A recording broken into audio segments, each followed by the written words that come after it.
case of the Lezy family.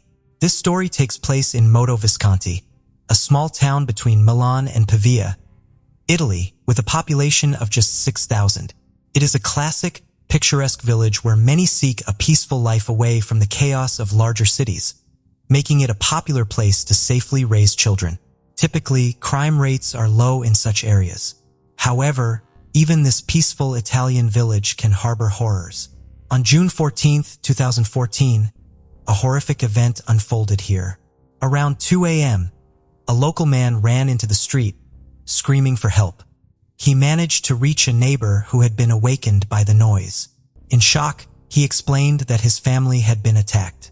He told the neighbor that their home had been robbed and everyone inside had been killed, while he had miraculously managed to escape. Appearing to be in a state of shock, he was unable to call emergency services himself, so the neighbors took it upon themselves to make the call and handed him the phone. When neighbors understood what had happened, they realized that the attackers had killed Lezy's wife, his 5-year-old daughter, and 1.5-year-old son. Lezy, 31 at the time of the tragedy, had been watching a football match between Italy and England with friends. When Lezy left his home, everything seemed peaceful. However, when he returned after the match, he was horrified to find his house covered in blood. First, he discovered the body of his wife, Catherine, then went upstairs and found the bodies of his children in their room. Despite his best efforts to save them, he was unable to. The dispatcher instructed Lezy to check on the victims and assist them, but Lezy outright refused to touch the bodies. The rescue service operator didn't find anything unusual in Lezy's behavior. He was panicking, shocked, crying, screaming, and speaking nonsensically, but his reactions were generally typical for someone in such a situation. Emergency services were dispatched to the scene before the police arrived. Meanwhile, Lezy called his father to talk about the incident. When the police arrived, he and his father were already meeting on the porch of the house. Doctors confirmed the deaths of 38-year-old Catherine and her 2 children. Police arrived at the scene around 4 a.m., where forensic experts were already examining the house for evidence. Initially, it was thought that a gang of robbers had broken in, especially since they had attacked another family a year earlier with knives and had not been caught. However, police quickly ruled out the robbery theory because there were no signs of forced entry or theft. Even a wallet containing money, which was left in plain sight, had not been disturbed. It seemed unlikely that the intruders could have entered and exited the house without leaving a trace unless they were familiar with the victims. The house was unusually clean, with hardly any bloodstains that should have been there after an attack. It raised concerns that the criminal had cleaned the entire house. With suspicion naturally falling on Lezy, statistics show that the people closest to a victim are often the ones who commit the crime. Lezy had fresh, deep cuts on his hands that he couldn't explain. He also discovered the lifeless bodies of his family members, which were already cold, suggesting they had been murdered hours before he went to see his friends. The police observed that he was acting oddly. Lezy struggled to show emotions. He couldn't cry, no matter how hard he tried. He seemed very anxious, glancing around nervously. Since he couldn't produce tears, he stood there in silence, doing nothing, even though his entire family had been brutally killed. It appeared as if he didn't care at all. This behavior aroused suspicion, and as police began questioning him, Lezy's fears became clear. He began pacing the room, scratching his hands, and banging on furniture. While this could have been a sign of stress and distress, police suspected something much darker. Doctors recommended treatment for Lezy's arm wound. Later, he was asked to strip down for examination. When he removed his shirt, police discovered drops of blood on his lower back, but his clothes were clean. The police spoke to the neighbors, who reported strange noises and a woman's screams at around 11 p.m., just before Lezy left the house. However, the noises quickly disappeared, and the neighbors did not think to call the police. Had they acted sooner, it could have saved the children's lives, as they did not die immediately but bled out over a long period of time. The police observed that the mess in Lezy's house was unusual for a typical robbery. Usually, thieves leave items scattered and broken, but in Lezy's case, many things were untouched and arranged neatly, as if someone had staged it. This raised suspicions about Lezy's involvement in the triple murder. Experienced police pieced together the evidence like a puzzle and brought Lezy in for questioning. During the interrogation, Lezy acted unusually. Instead of responding to questions, he requested pizza, sweets, and soda. He denied any connection to the crime and stuck to his version of events. After his arrest, Lezy was locked in a cell, where he promptly fell asleep. The next day, he remained calm and even carefree, which was evident in his demeanor. The police decided to investigate Lezy's colleagues, who revealed that he had recently developed strong feelings for an attractive girl named Maria. Lezy became increasingly focused on Maria and made the firm decision to end his relationship with Catherine. During his interrogation, Lezy tried to create an illusion of love and devotion for Catherine. The police were concerned about his mental health. They decided to manipulate his emotions. The police informed Lezy that his new colleagues despised him even more after the deaths of his wife and child, and this tactic worked. It threw Lezy off balance. He lost his temper and exploded in anger. 20 minutes later, he began confessing, after which Lezy was formally charged with murder. The police began gathering information about his family in preparation for the trial. Lezy was born in Kazara as the first child in the family and later had a younger brother. Their father was a strict and demanding man, clearly favoring his youngest son over Lezy, who was often scolded. Lezy felt deeply hurt by this treatment and never found the courage to confront his father. He followed his orders without question, and if he was in a bad mood, Lezy would immediately retreat, knowing that it could lead to more trouble. During his teenage years, Lezy grew fed up with what he had been through as a young man. By the age of 20, he began to show his true character and no longer wanted to hide his feelings or follow his father's orders. At school, he faced bullying and was influenced by his family's expectations, but he persisted in trying to make people happy. This desire to please became a painful struggle, as Lezy often put the needs of others before his own. Lezy faced psychological issues but avoided addressing them, instead choosing to let events unfold naturally. Occasionally, Lezy would engage in arguments, but he was easily overpowered by others. To prevent worsening the situation, he believed he was making the right choice by avoiding any conflict. He felt certain that he would lose in any confrontation, so he chose to remain silent and endure everything. He had been conditioned to value others' opinions over his own. He would laugh when others laughed and felt sad when they were sad. Lezy always tried to present himself well to avoid criticism about his appearance. He started going to the gym to fit in more socially. He was terrified of social rejection, but he hid his insecurities by portraying himself as altruistic and helpful to others. Lezy's father forced him to study economics at university, leaving him with no other choice. He pursued this path and graduated at 21, securing a consulting job at a large firm in Milan. However, he did not enjoy the job. Despite his dissatisfaction, he stayed in the job due to the high salary and good working conditions. He spent all his free time focused on his career, and while it seemed he was successful, he still did not find fulfillment in it. Feeling the pressure from those around him, including friends who constantly asked when he would find a girlfriend and get married, Lezy began searching for a wife. After 2 years of unsuccessful dating, he finally met his future wife, Catherine.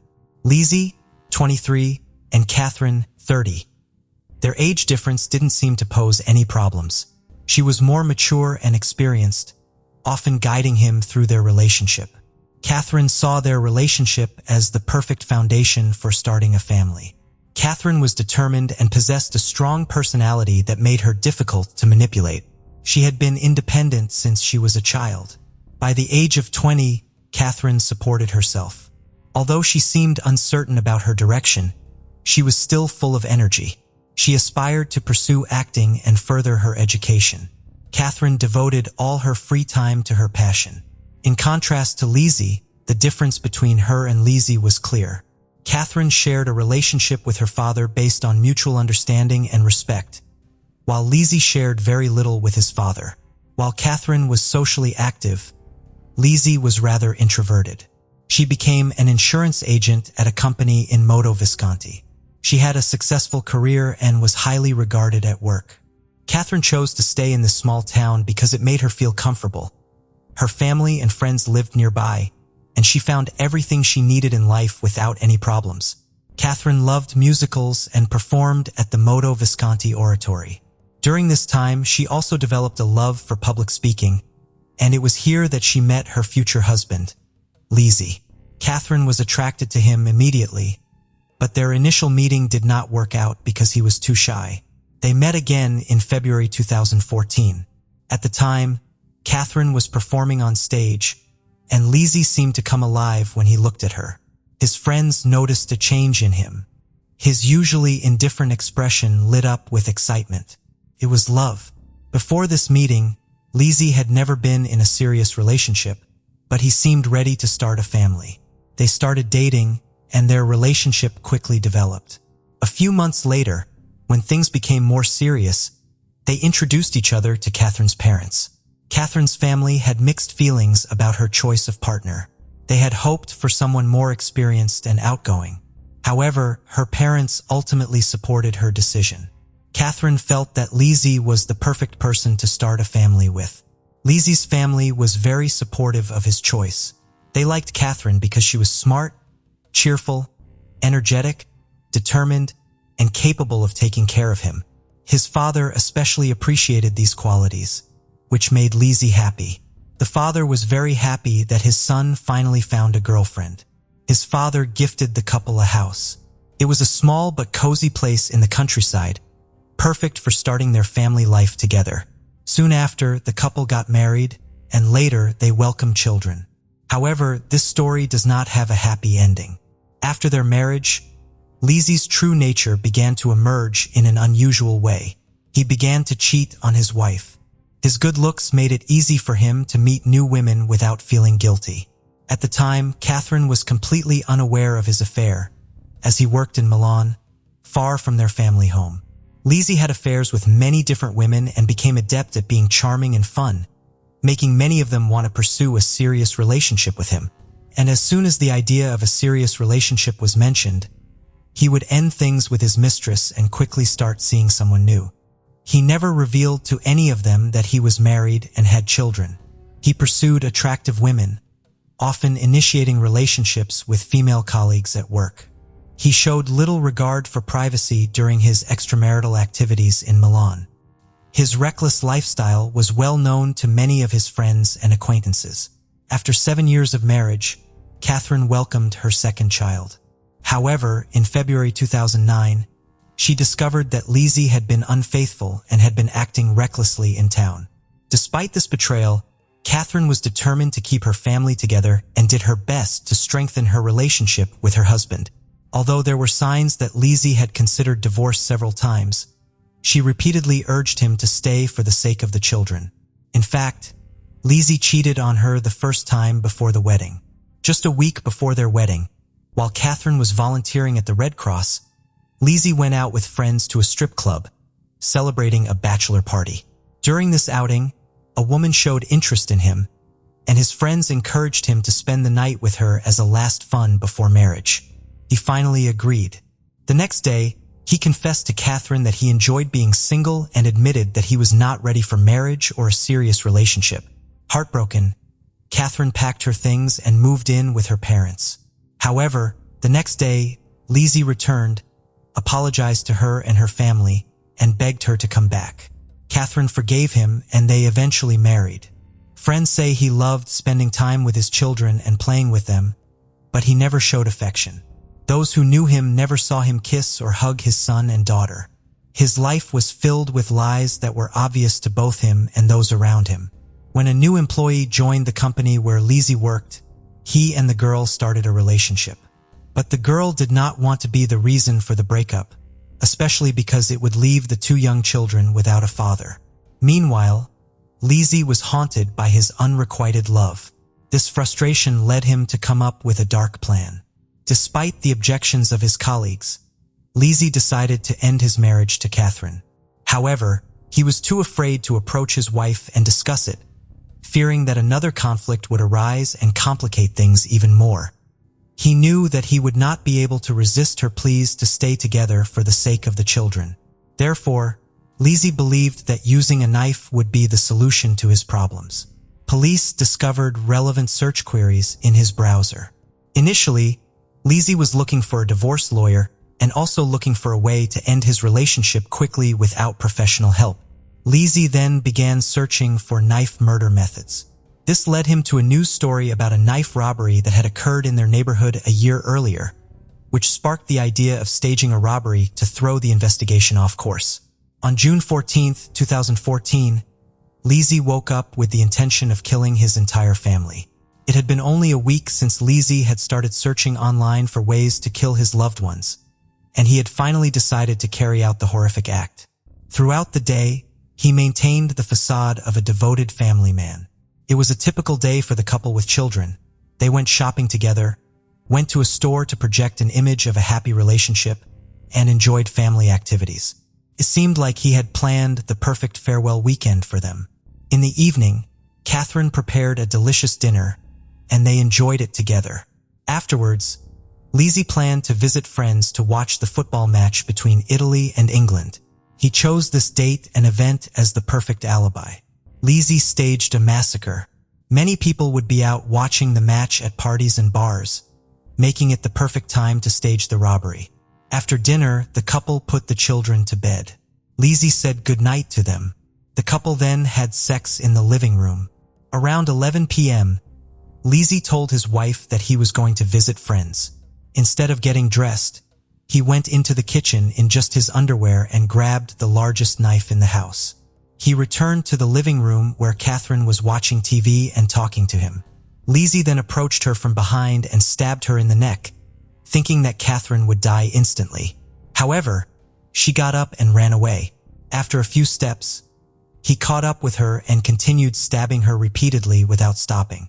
After stabbing Catherine 5 times deep into her chest and abdomen until she showed no signs of life, he then went into his eldest daughter's room. Despite the noise and the slightly open door, she was still fast asleep. He approached her and stabbed her once in the neck. Next, Lezy entered the room of their second child, who was 20 months old at the time. Like his sister, the little boy slept soundly. The little boy also died from a stab wound to the neck. However, Lezy's plan was not over yet. He went down to the basement where the bathroom was located. There, he showered to wash away any evidence of the triple murder and got dressed. Unfortunately for him, he made a mistake. He was wearing the same underwear he had worn to kill his children and wife. Lezy cleaned up the house and staged a robbery.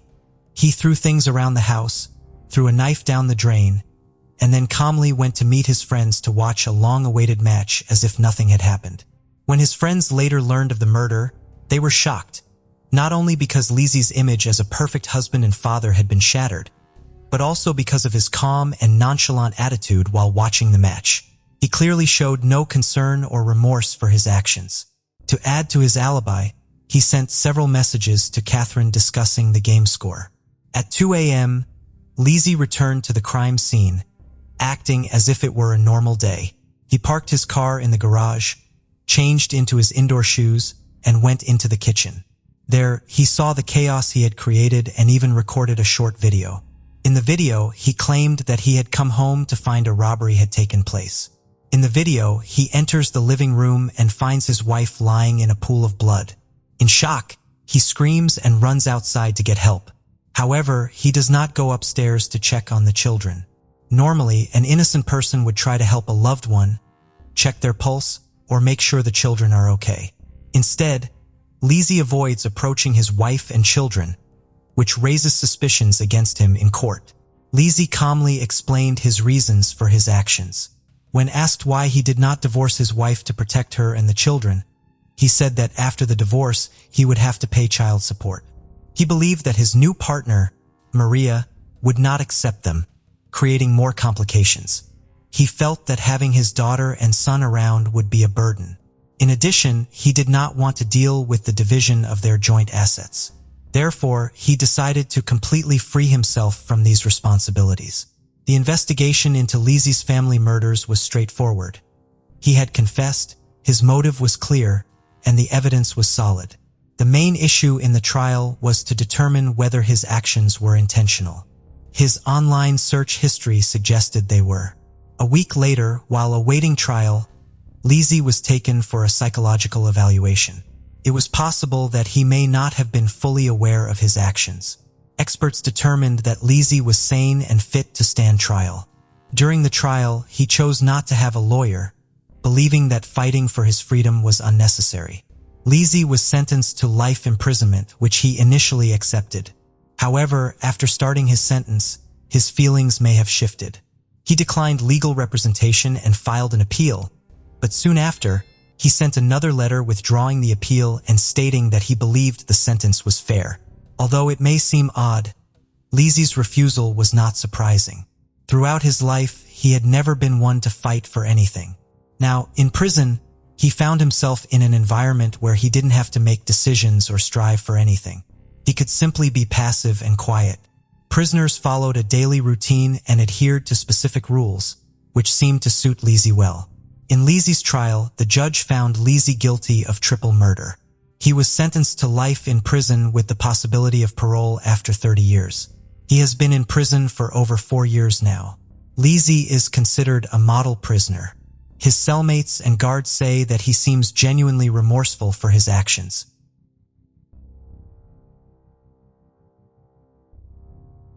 Helen Bersinski was a 20-year-old woman from Massachusetts.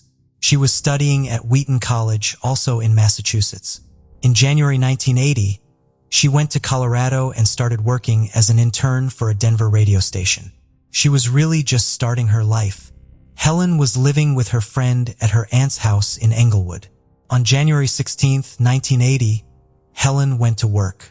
After work, she took the bus as usual. She was not seen again after leaving the bus station. Helen's aunt got worried when she did not arrive home and reported her missing. It did not take long for the police to find her. Her body was found the next day in a field. She had been stabbed. Investigators believed that she was abducted right after she left the bus station. DNA from a male was found at the crime scene. Unfortunately, in 1980, DNA technology was not very advanced and they could not identify the man. They did, however, store the DNA so they could one day use it again when DNA technology advanced. Helen did not know many people in the area, since she had only lived there for 2 weeks and did not have any known enemies. Investigators did not receive many leads, and the case went cold. In 1998, the DNA was uploaded to a database after a DNA profile could be created, but it did not match anyone. In 2017, her case was reopened, and investigators tried again to solve it. They uploaded the DNA to gdmatch.com and found a couple of potential family members of the suspect. One of the family members they came across was Rob Deal. Rob was very eager to help. He explained his entire family tree as best he could and gave them a sample of his DNA. The investigators then used the help of CC Moore and Parabon Nanolabs to find a family member who would give them an exact match. In December 2019, they had narrowed it down to James Curtis Clanton. He was a very distant cousin of Rob. James was a truck driver living in Lake Butler. Investigators saw that he had a criminal history and found that he was on parole for an assault in Arkansas after serving 4 years in prison in the 1980s. He was released to live in a Denver home of a former counselor who offered to help him. This meant that he was in the area when Helen was killed and that he had a violent history. Investigators followed James for a few weeks. They retrieved a beer mug he was drinking from at a bar. The DNA was tested and it was an exact match. Early in 2020, James was arrested, but investigators are now also looking into other possible crimes he could be responsible for. Helen's sister, Janet Johnson, is really the only living close relative, and she was ecstatic to hear the news of the arrest. Janet, now 70 years old, said, "I want people to know what a special person Helen was. She was my best friend, and she had a bright future ahead of her."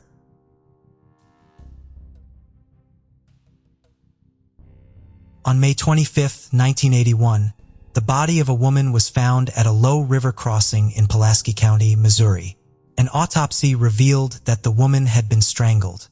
It was determined that she was Caucasian and had dark hair. It was estimated that she was anywhere from 25 to 40 years old. She was named the Pulaski County Jane Doe and was buried at the Waynesville Cemetery.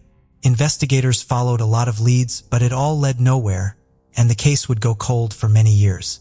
In 2015, her remains were exhumed in hopes of getting DNA evidence from her body. In April 2019, the Doe and Othram Project got involved. They then tried to find relatives of the victim using her DNA. In December 2019, they reached a man in Alexandria, Virginia, who they believed was the brother of the victim. He said that he did have a sister and had lost contact with his family in the early 1980s. He gave them his DNA sample. The DNA analysis of the two samples found that the man and the victim were 19.4 million times more likely to be biological siblings than unrelated.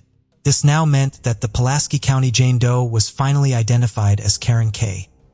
Nippers on May 25th. She was identified exactly 40 years after her body was found on that day. An investigation to find the person who took Karen's life is still ongoing. Anyone with information is asked to call Pulaski County Sheriff's Detective DJ Reno at his number. It is known that Karen was 32 years old when her life was taken and that she was reported missing from St. Louis, Missouri.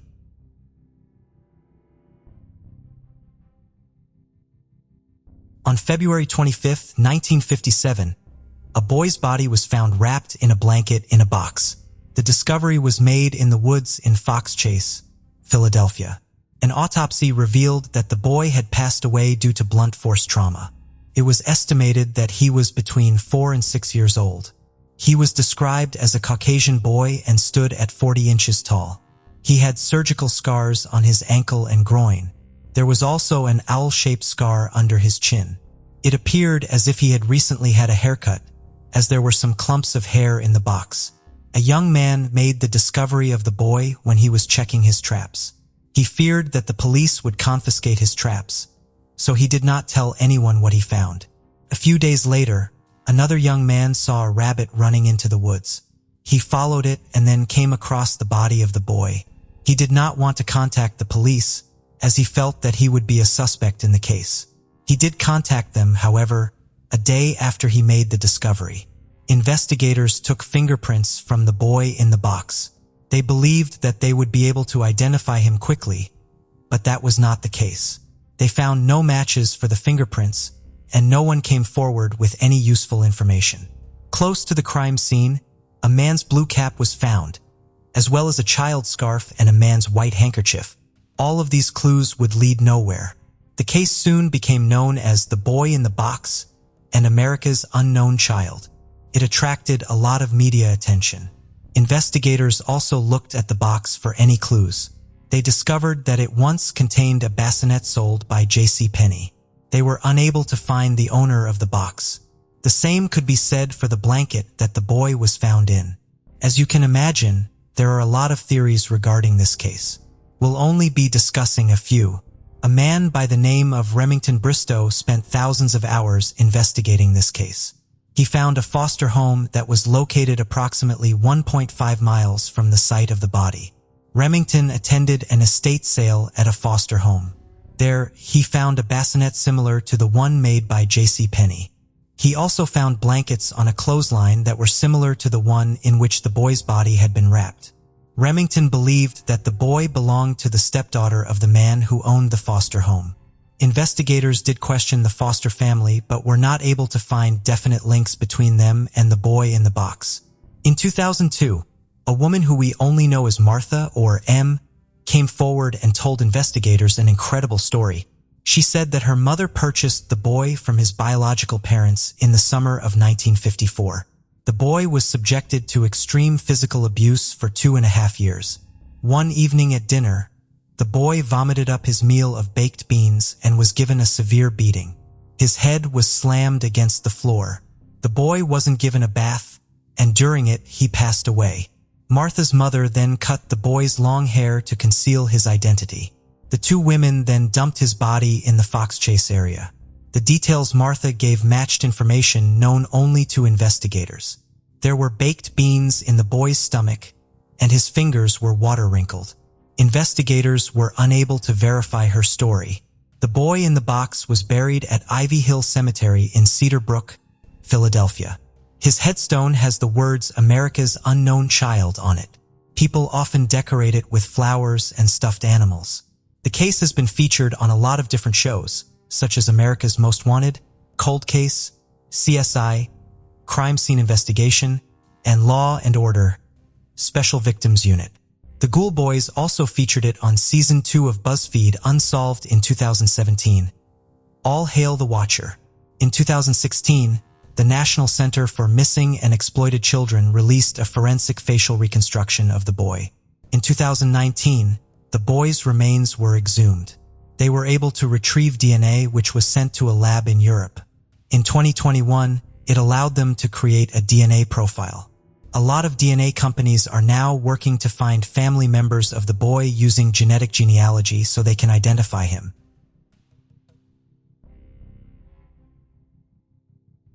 The case of Lorie Sloinski. Lorie Sloinski was born on September 21, 1981 to her parents, Casey and Arlene Sloinski. With her blue eyes and blonde hair, Lorie was cherished by her family, including her older brother, Paul. The Sloinski family originally hailed from New York State but moved to the rural Alabama farmland near Auburn when Lorie was 13 years old. Growing up in the countryside, Lorie developed a strong love for animals.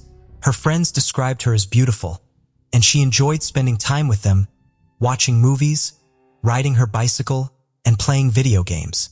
Alongside her enjoyment of life, she was quite dedicated to her studies, and her family did their best to support her. After graduating from high school, Lorie decided to attend Auburn University, where she chose to major in psychology and minor in criminology. To help her transition to college life, her parents purchased a mobile home for her to live in off-campus, situated in a well-kept trailer park popular among students. She lived there with her cherished dog, Peanut, a Yorkshire Terrier. Lorie maintained a strong relationship with her family, with her mother calling her every day to see how she was doing.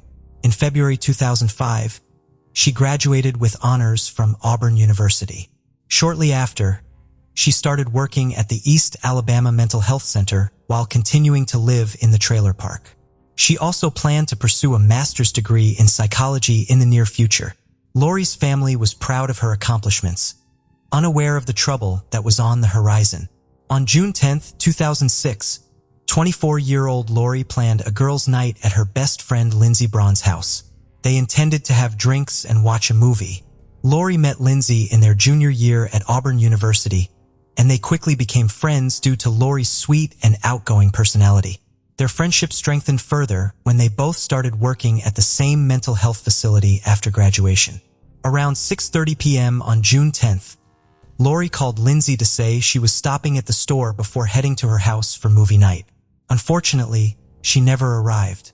Lindsey became concerned when she didn't hear from Lorie that night or the next day.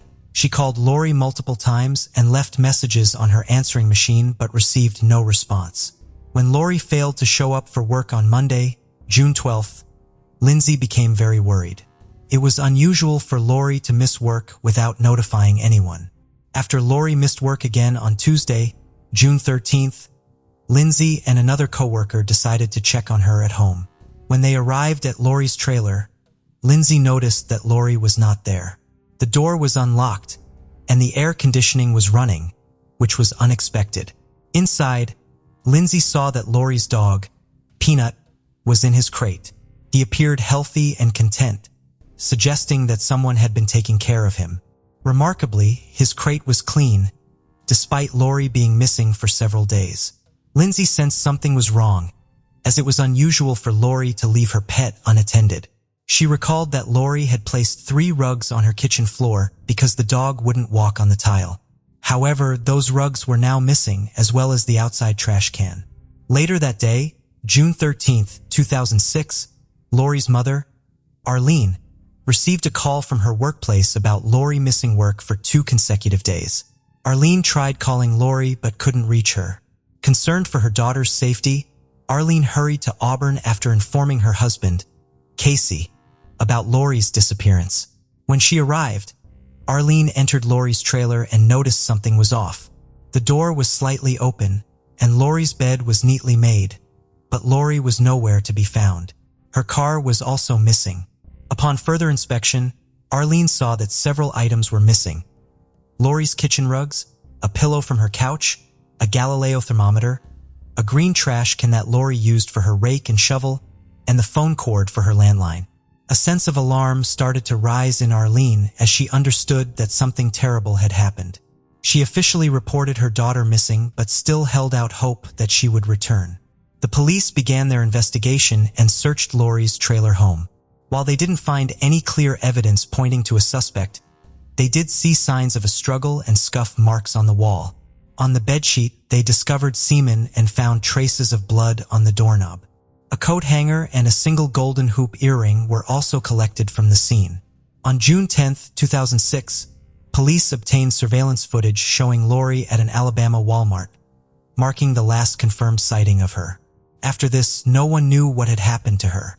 Later that afternoon, Arlene received a phone call from one of Lorie's friends, a 25-year-old named Daryl Richard Andis, commonly known as Rick.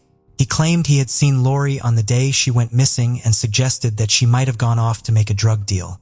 Lorie had met Daryl at the bowling alley where he worked and often spent time there while she was a student.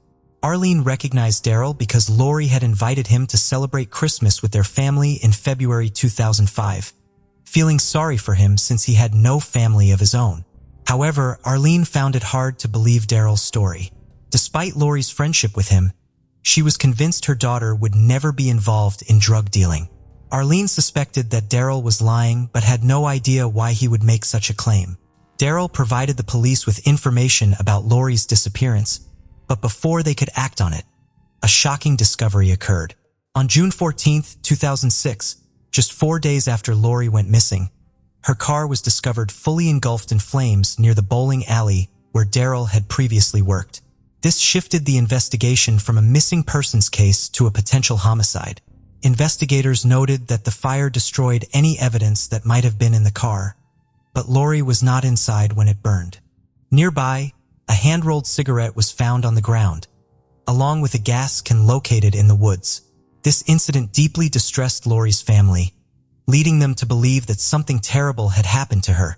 The only lead they had at the time was the information provided to Arlene. When Daryl was questioned, he repeated the same story he had told Arlene but added more details. He stated that he and Lorie had grown marijuana together and suggested that she might have gone off to sell her portion of it. He also mentioned that Lorie could have been involved with some dangerous people. The police searched Lorie's trailer, but despite a thorough investigation, they found no evidence of her dealing drugs. During the interview, investigators noticed several scratches on Daryl's hands and arms, which he said were from his dog. Investigators uncovered troubling information from Lorie's friend, Lezy. During their last phone conversation on the day Lorie disappeared, Lezy heard Daryl speaking in the background. Since Daryl was a friend of Lorie's, Lezy didn't think much of it at the time. When Lezy texted him to ask about Lorie's whereabouts, he replied that Lorie was fine when he left her. Lezy also told investigators that before Lorie went missing, she had mentioned that he had written her a love letter, but she did not feel the same way. Lorie had expressed to Lezy that she was not romantically interested in Daryl and intended to discuss this with him. Investigators later learned that Daryl had informed his friends about his letter and Lorie's rejection. When police re-interviewed him to confront him with new information from Lezy, he admitted to meeting her just hours before Lorie disappeared. He maintained that Lorie was in good spirits and was getting ready to go to the store when he left her house. However, detectives identified several inconsistencies in his story, which led them to consider Daryl their main suspect. Their suspicion intensified after searching his car, where they found several significant items, including a knife, cleaning supplies, and handcuffs. Investigators started digging into Daryl's past to find more evidence, but they were unprepared for the shocking discoveries. They uncovered that Daryl, at just 12 years old, had murdered his mother and stepfather. On March 3, 1993, only 10 months after their marriage, Daryl killed his mother, a well-liked churchgoer, by first shooting her in the face and then beating her to death with a baseball bat in their trailer in North Montgomery, Alabama. His stepfather, Eddie Joe Flowers, suffered the same fate when Daryl shot him in the face with a shotgun upon his return from work. After the murders, Daryl drove the family car and crashed it into a fence along the highway. Alabama State Trooper John Clark found Daryl walking on the road. When asked about his parents, Daryl admitted that he had killed them. During a search of the backpack he was carrying, Detective Clark discovered a kitchen knife and ammunition for both a 12-gauge shotgun and a .22 caliber firearm. When questioned about his motives, the emotionless 12-year-old stated that he was angry because his parents planned to move and he didn't want to leave his school. Investigators believe that Daryl lived with his parents' bodies while still attending school. He also confessed that he intended to kill his 3 stepsisters, which shocked the investigators. Although his murders were horrific, he was too young to be tried as an adult. As a minor, he received a 9-year prison sentence for the double murder. After his release, he moved to Auburn, where he met Lorie Sloinski. When Lorie went missing, Daryl became the main suspect. However, despite his criminal history and the abundance of circumstantial evidence, authorities could not charge him with Lorie's murder without her body or any direct evidence linking him to the crime. A few weeks after being interviewed by detectives, he left Auburn and eventually settled in Huntsville, Alabama, in February 2007. By that time, Lorie's case had grown cold. After moving to Huntsville, Daryl quickly moved in with a roommate named Abram. Abram noticed that Daryl had brought kitchen rugs with him, which he said were a gift from someone. Daryl also mentioned to Abram that he was in love with a woman from Auburn who had mysteriously disappeared, but he did not reveal her name. Abram thought these conversations were normal until he discovered his troubling past. This prompted him to ask Daryl to leave immediately. When Abram returned to his apartment, he found it in complete disarray. The police later recovered the rugs, and one of them tested positive for Daryl's blood. Abram also recalled seeing a Galileo thermometer in Daryl's room before he moved in, which was the same type that was missing from Lorie's home. Unfortunately, the police were still unable to connect Daryl to Lorie's murder, as the main suspect remained unidentified. The case stayed unresolved, leaving Lorie's heartbroken family searching for answers for years. For many years, there were no developments in the case. Then, in 2016, Mark Whitaker, a special agent with the Alabama State Bureau of Investigation, established a cold case unit to re-examine Lorie's disappearance. He worked with his longtime partner, Agent J.W. Barnes. Lorie's case was their first focus. They revisited the evidence, sent some items to forensic labs for testing, and conducted multiple interviews. As they reviewed the evidence, Daryl became their primary suspect. Agent Mark was aware of Daryl's past and felt strongly that he had harmed Lorie, but he struggled to find enough evidence or a body to prove his guilt. In an unexpected turn of events, Agent J.W. Barnes, who is Agent Mark's partner, discovered a crucial piece of evidence while reviewing old files. He found an unopened report in an envelope that had been untouched for 10 years. After Lorie disappeared in 2006, the police collected evidence from her trailer, but no one followed up until the results were finally analyzed. The analysis revealed that semen found on Lorie's bedsheet and blood on the inside of the front door matched the DNA of Daryl Andis. With this evidence, investigators were able to build a strong case against him, leading to an indictment in 2018. At that time, Daryl was happily engaged to a school librarian named Elena Atkinson and was living in Pilot, Virginia, where he worked for a company that designed and built portable living structures called yurts. On August 6, 2018, which was his 38th birthday, not 30, based on his birth year implied by his age in 2006, Daryl Andis was arrested by a U.S. Marshals task force 12 years after Lorie Sloinski disappeared from Auburn. While Lorie's family felt relieved, Daryl's fiancée and co-workers were taken aback by the news. He faced 2 counts of capital murder. The trial finally started on April 1, 2022. The prosecution presented evidence suggesting Daryl's involvement in the crime, including a cigarette but found in Lorie's bedsheet that contained his DNA. In response, the defense claimed that police might have taken the cigarette from Daryl's home and planted it at the scene. They also attempted to undermine Lorie's character, suggesting she was a drug dealer to account for his DNA being on the bedsheet. Daryl claimed he had consensual sex with Lorie before she disappeared, implying that they were still intimate despite her rejecting him. However, his account lacked credibility, especially after two witnesses provided shocking information. One former co-worker from Alabama, Jeremy Brooks, reported that on June 9, 2006, just one day before Lorie's mysterious disappearance, he received a call from Daryl. He asked Jeremy if he could bring him gas and if he could keep the gas tank. Jeremy refused and recounted. He said he had run out of gas and wanted me to help him. Later, after police discovered Lorie's burned car, they found a gas can that matched the description of a can missing from the bowling alley where Daryl worked. Terry Booth, a former co-worker from South Carolina, shared a disturbing experience she had with Daryl years earlier. She recalled asking him why he had moved from Auburn, to which he responded that he needed to get rid of a body. At the time, Terry believed he was joking, but Daryl's later arrest for the murder of Lorie changed her perspective. Despite Daryl consistently denying the allegations and asserting his innocence, the jury reached a guilty verdict after 2 days of deliberation. He was initially facing the death penalty. However, the district attorney decided to remove that option after consulting with Arlene. Arlene expressed that agreeing to a life sentence without parole for Daryl would spare her from lengthy appeals while ensuring he would remain incarcerated permanently.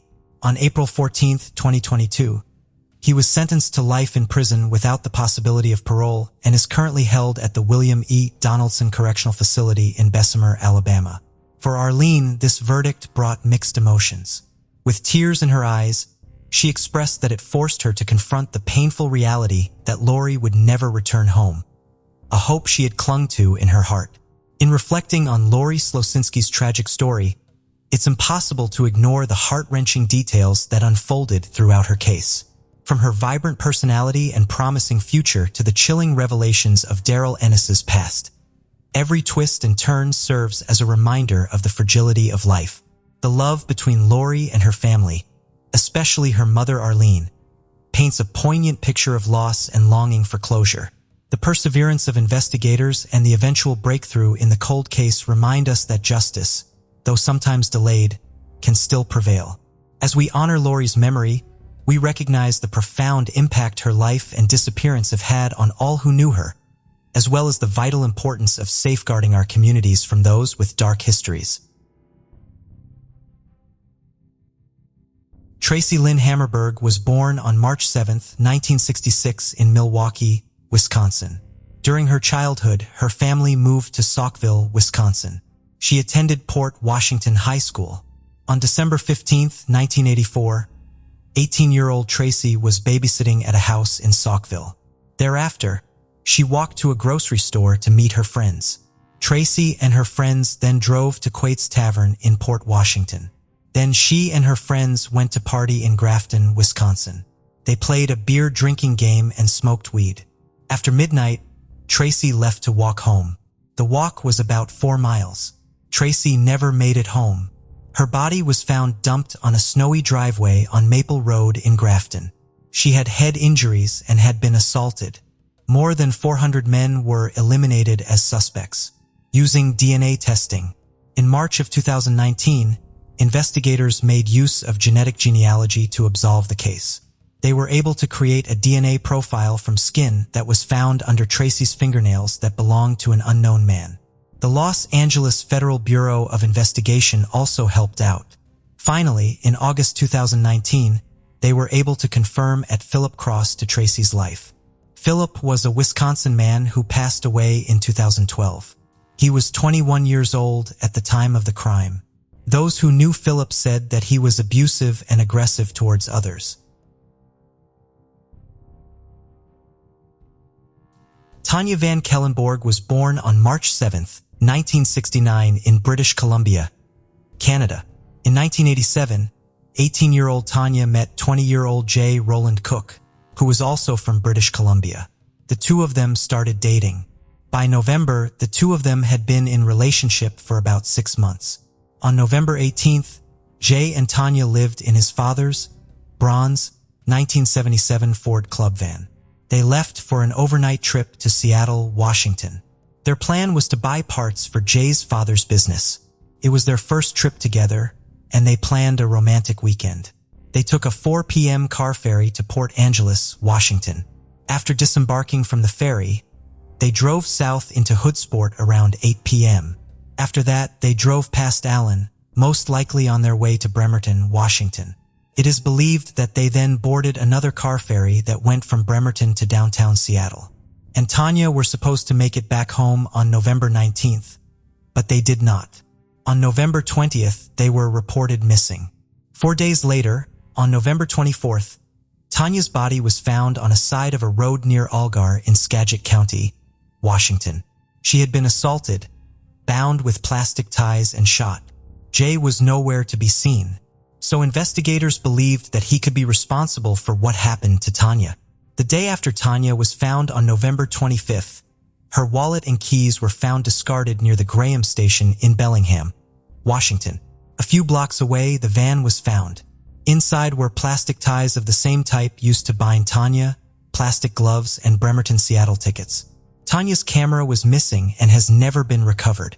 On November 26th, Jay's body was found nearly 60 miles away from where Tanya's body had been found 2 days earlier. He had been beaten with rocks and strangled. After some more investigating, DNA could be collected from an unknown man inside a van.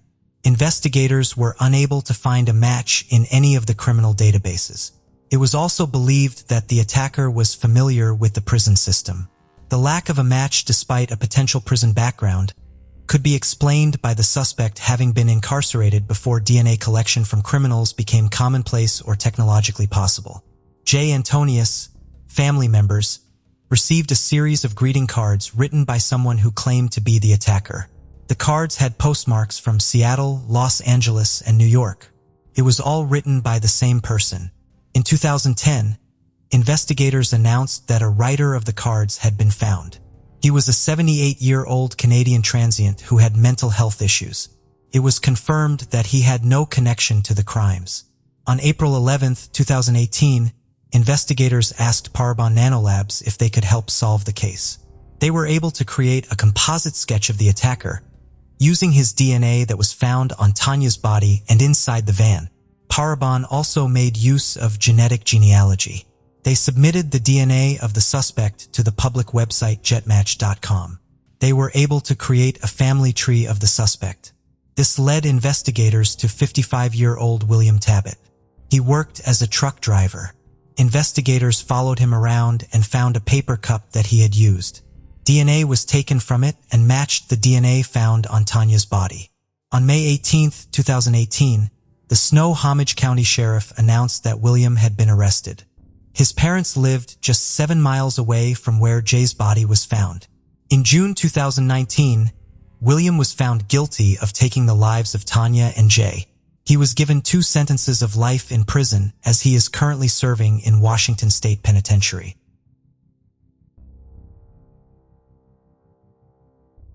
"80-year-old Alice Ryan lived in Greenville, South Carolina in 1988. She was known as a wealthy socialite, a widow, and a great-aunt of Greenville Mayor Knox White. On October 8, 1988, Alice left her home for chemotherapy. She had been diagnosed with lung cancer a few months earlier. Later in the day, she made her way back to her home. Alice's daughter decided to visit her that day, and when she arrived at Alice's home, she found her mother's car gone, and a back door was ajar. Inside, she found Alice's body. She had been stabbed numerous times. Her car and a few other items had been stolen. It was a crime that infuriated the community. Investigators were really intent on trying to find the attacker right away. Every lead they had ended up in a dead end, however, and the case went cold for many decades. Recently, investigators reopened the case. They found DNA evidence belonging to an African-American man on one of the items that was collected and stored from the crime scene. It was submitted to the Combined DNA Index System, also known as CODIS. In November 2017, investigators were notified of a CODIS hit to a matching DNA profile. The DNA profile belonged to a 50-year-old man living in Americus, Georgia. After some more investigating and DNA testing, Brian Keithmans was arrested. The motive for the crime seems to be burglary. It was not classified as a hate crime. Greenville Police Chief Kane Miller added to say, It validates as we should never give up on a case. We should never give up hope. We should never give up our efforts to try and bring justice to those that were harmed, and closure for the families. On December 21, 1987, the body of a female was discovered on the side of a road near Lincolnville in Marion County, Kansas.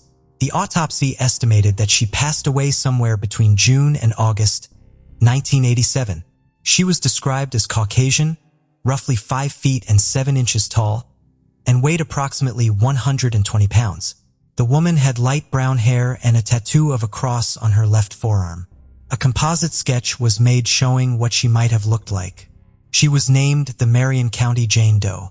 In April 2019, the Kansas Bureau of Investigation worked alongside a DNA Doe project to absolve the case. They used DNA belonging to the victim to try and find her relatives using public DNA databases.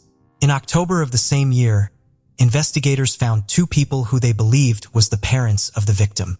Then in December 2019, after some ordnance testing, it was announced by the Kansas Bureau of Investigation that the identity of Marion County Jane Doe is Michelle Yvonne Carnell Burton.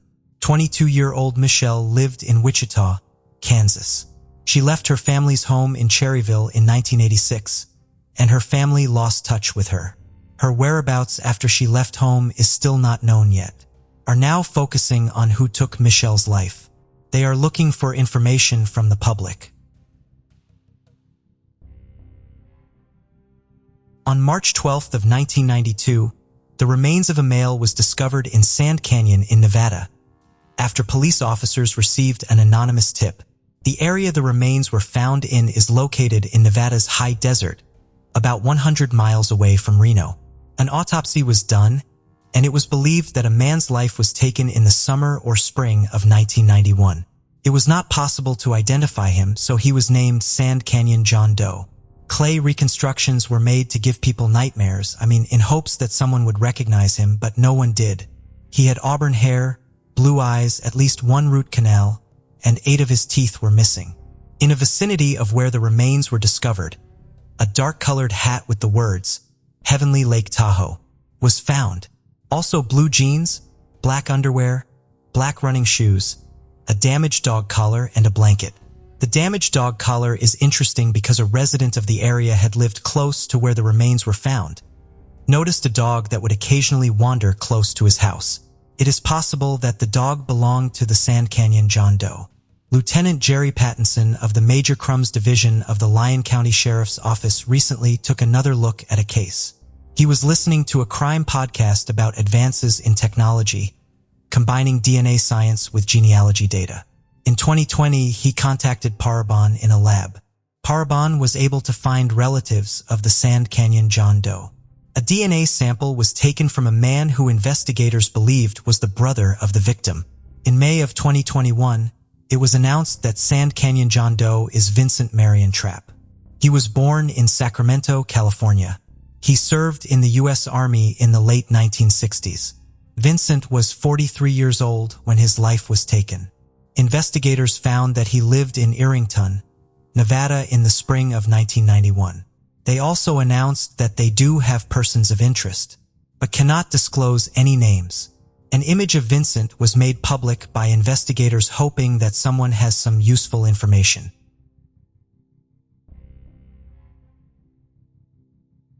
On May 8, 1992, the body of a male was found by irrigation workers in Hidalgo County, Texas.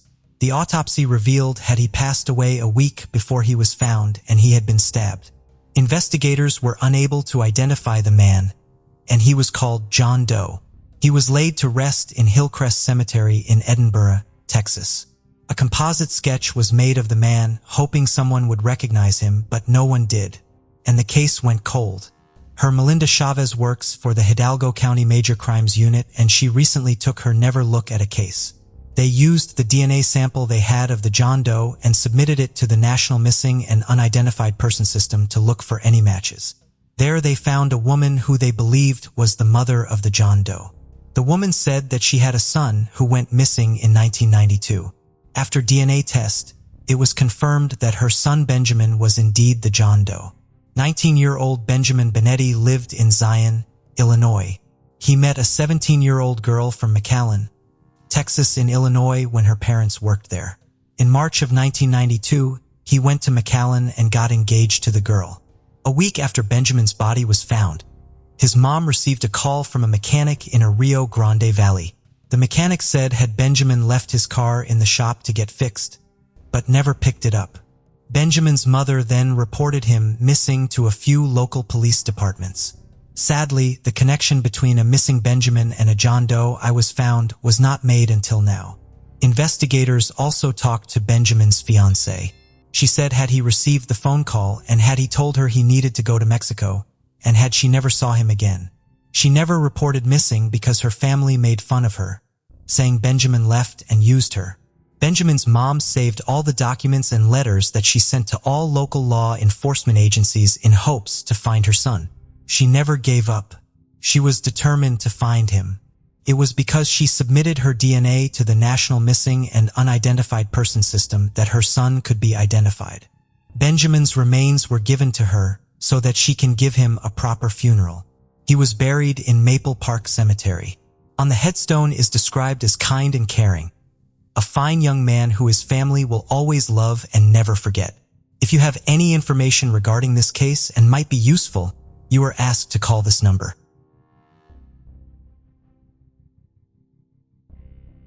The case of Hannah Potts.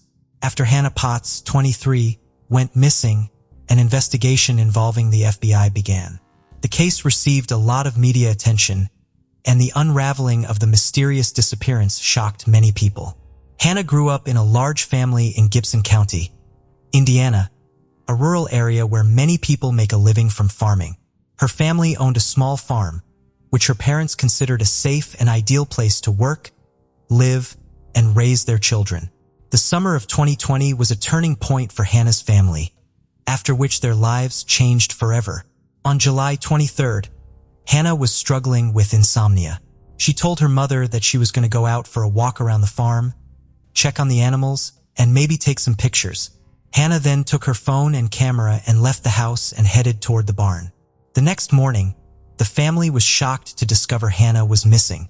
Adding to their worries, a disturbing post appeared on her Facebook page, a video, largely black, suggesting it had been recorded in the dark. Hannah desperately pleaded, "Mom, can you hear me? Please talk to me. I really need to hear your voice right now. Something bad happened. I was taking pictures of animals and the man grabbed me. I think he was trying to scare me. He was about as tall as Jerry and had a deep voice. He said he wanted to help me, but I didn't believe him. I'm in a room with 4 walls and a little light. I have my phone with me and I want you to know that they know about this. Please talk. You have to tell the police everything that's going on. They can find me by looking at the videos or pictures on my phone. That man mentioned Ohio, but I'm not sure exactly where. Please tell everyone that I love them, and if I don't make it back, know that I love you all very much." Hannah's parents quickly alerted the police, and given the circumstances and the fact that even minutes can change everything in such cases, the FBI launched an investigation. News of the abduction spread quickly on social media and was picked up by major stations across the country by the end of the day. Extensive media coverage was garnered, with a large number of volunteers joining Hannah's family in distributing thousands of informational flyers. The flyers included a description of Hannah's last known appearance. She was wearing a gray shirt and sweatpants when she was last seen at home around 2 a.m. The abductor's vehicle, a maroon sedan, was also described. Police appealed to the public for any information that could assist the investigation. Hannah's family used every resource at their disposal to find her, including using social media to quickly spread information about the abduction. Hannah's twin sister, Lauren, created a social media post to spread the word and seek support. The post read, "She is reaching out with a heavy heart, and she never thought she would be in this situation. She needs the help of her friends and family. Please share this post and the attached photo." If you have any information about her twin sister Hannah's disappearance, please contact the Princeton, Indiana Police Department or her family. Hannah posted a video earlier describing her kidnapping, and Lauren is desperate for her safe return home. The FBI attempted to locate Hannah by tracking her cell phone, On the day of her kidnapping, a cell tower a few miles from Hannah's family home picked up a signal from her phone. Around 6 a.m., Hannah posted a video to her Facebook page, but by then she was in custody. Her phone continued to pin to a nearby cell tower, indicating that she was likely being held at a location not far from her family home. Meanwhile, police had a lead on a suspect driving a maroon car, but they were unable to find anyone matching the description within a 5-mile radius of Hannah's home. While digging into Hannah's life and trying to find out if anyone she knew could be involved in her disappearance, police discovered that before she went missing, she had been in contact with a 34-year-old woman named Maria Hopper, who lived just a mile from their home. Police arrived to speak with Maria, who confirmed that she knew Hannah but said that she had last seen her a few days before the kidnapping. This seemed like another dead end, but when police obtained a cell phone carrier report and were able to access Hannah's social media page, where she had posted her heartbreaking plea, it became clear that Maria Hopper had lied when she said she had seen Hannah a few days before the kidnapping. Hannah went missing in the early morning hours of July 24th. 2 days later, on July 26th, police visited Maria's home. During this visit, Maria told police that she had no information about Hannah's whereabouts. Maria's boyfriend, Joshua Thomas, 45, was also present and claimed he did not know Hannah. The police asked Maria for permission to look around the house. The woman reluctantly agreed but immediately stated that Hannah was not in her house. The police found nothing suspicious inside except for a staircase in the kitchen leading down to the basement. Maria said that there was nothing but unnecessary things in the basement, but the police decided to check the basement themselves. In the basement, the police discovered a strange piece of plywood that stood out among the other dusty items. Its cleanliness suggested that it had not been stored there as long as the other items. Furthermore, it appeared to be blocking the entrance to a separate area of the basement. As an officer began to remove the plywood, Maria interjected with an important statement. Before we continue, however, let's review the recording Hannah made. When shared on social media, many were quick to point out the strangeness and incongruity of Hannah's actions in the video. She recorded a 6-minute video, raising questions about why she prioritized her time filming instead of calling for help immediately. It is also unclear why the kidnapper did not search her and confiscate her phone. The purpose of the video is also puzzling, especially since it was filmed at 2 a.m. on a farm. Additionally, her initial claim of being kidnapped by a man was later contradicted when she mentioned they referring to multiple kidnappers. Despite having internet access and the ability to post on social media, she did not use this opportunity to identify her location and potentially seek help. Police have noted unusual behavior surrounding Hannah's disappearance. However, since people react differently to stress, they initially treated her disappearance as a kidnapping. The investigation was ongoing until police obtained records of communications between Hannah and Maria, which led to a breakthrough. At Maria's home, when an officer asked about a piece of plywood in the basement, Maria confessed that Hannah had been hiding behind it. The officer then pushed the plywood aside and ordered her to come toward him. When Hannah emerged, the officer found her right handcuffed and her legs still working. The woman immediately admitted to the police that no one had kidnapped her and that she was sitting in the basement of her own free will. It turned out that Hannah had planned her own kidnapping with the assistance of Maria Hopper and Joshua Thomas. This became clear through their social media exchanges. The tone, content, and context of the messages read like fiction. The three were taken to the police station for further investigation after their arrest. As the police tried to understand the motive behind the incident, Hannah explained that she was an aspiring author writing a book. In an effort to gain inspiration and gain a deeper understanding of the experiences of kidnapping victims, Hannah decided to stage her own fake kidnapping.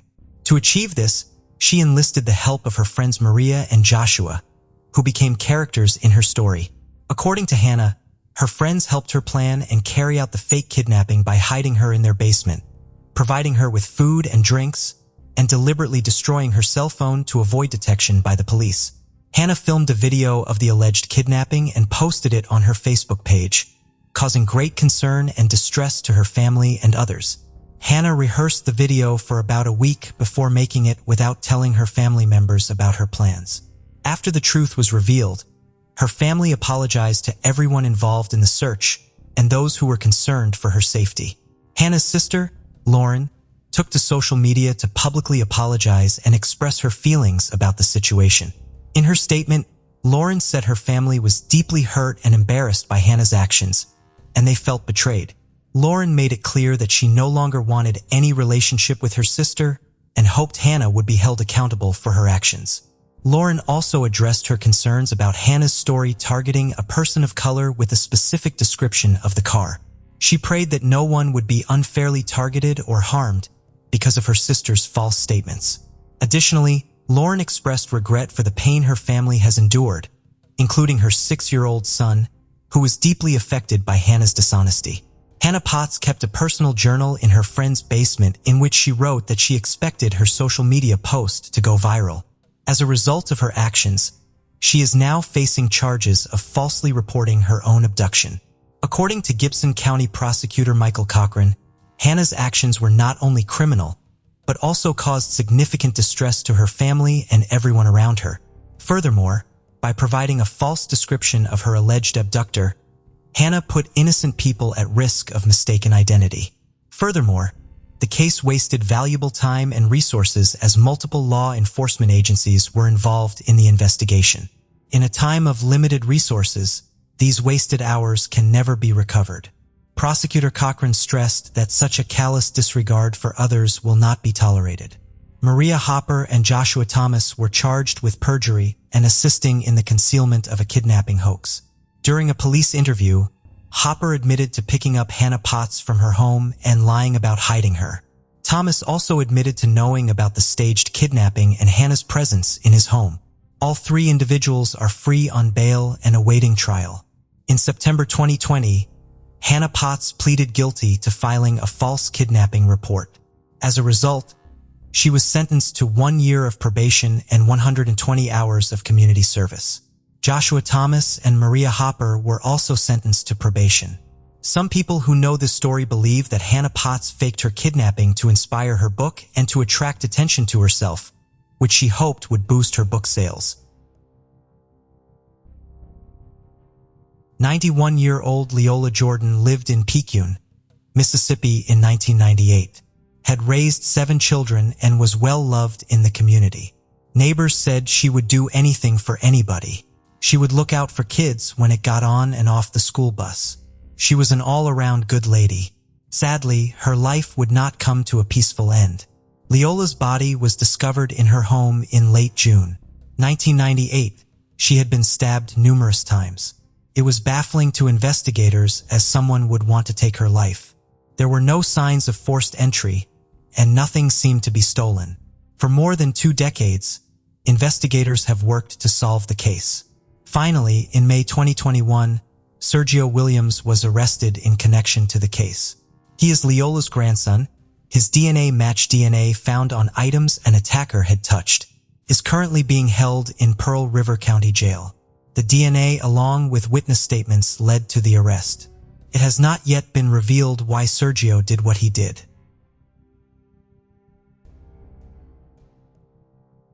In January of 2021, 20-year-old Henry Williams was arrested in Jacksonville, Florida. In August 2015, when he was 14 years old, he assaulted an 8-year-old girl. The little girl was looking for a cat when she encountered this monster. She was not able to identify her attacker. She only said that he was a black male. In October 2020, Henry was imprisoned for a fatal 2017 carjacking. His DNA was taken and it was realized in January 2021, and he was involved in an attack back in 2015. He is currently incarcerated at Lake City Correctional Facility.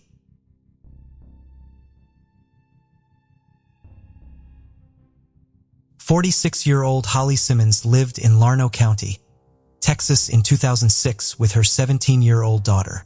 On November 27th, Holly dropped off her daughter at a school bus stop. It would be the last time anyone saw or heard from her. The next day, her daughter reported her missing because Holly never made it home. Her house was examined for evidence, and neighbors, co-workers, and associates were interviewed by investigators. The Llano County Sheriff's Office and the Texas Rangers worked this case for years, but she was not found. Then in 2009, a recreational diver found a submerged aluminum boat at the bottom of a lake close to Holly's home. Her body was discovered at the bottom of the boat, with concrete bags placed over her. In 2016, the Texas Rangers' Unsolved Crimes Investigation Program began to review the case. They named Jimmy Wolfenbarger as a suspect. He was Holly's landlord and lived nearby in an RV park. In May of 2021, 57-year-old Jimmy was arrested and sent to the Lappy County Detention Center. Holly's brother Paul Wishman had us to say, hopefully he doesn't get away, and hopefully they've got a good case, and justice will be served for her, her kids, her grandkids, and the rest of the family. It is not yet known what led to the arrest or why he took her life.